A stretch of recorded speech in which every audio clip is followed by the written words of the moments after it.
While law enforcement agencies investigate the riot on Capitol Hill, they're also warning of new threats of violence by President Trump's supporters around the upcoming inauguration. In response, President Trump said in a statement he urges that there, quote, must be no violence, no law-breaking, and no vandalism of any kind.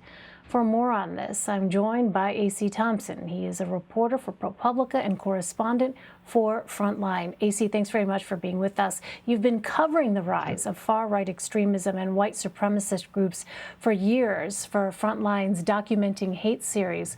What were some of the common threads that you've seen between the groups who showed up at the Capitol riot?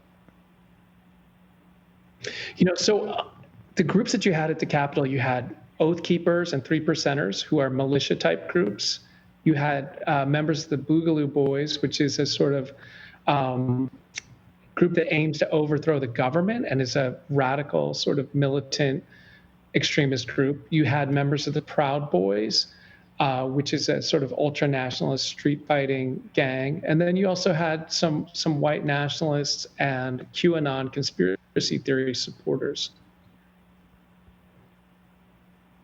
Well, you report that videos reveal the presence of several noted hardcore nativists and white nationalists who participated in the 2017 White Power rally in Charlottesville, Virginia, that President Trump infamously refused to condemn.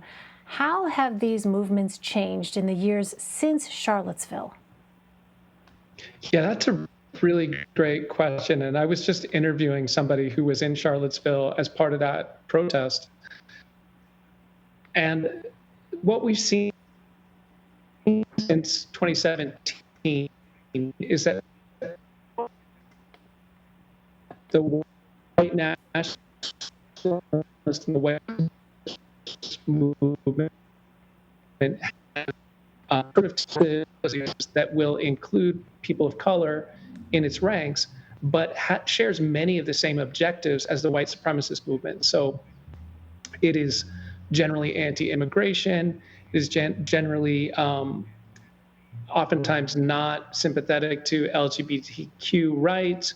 It is oftentimes anti-Muslim and oftentimes animated by conspiracy theories.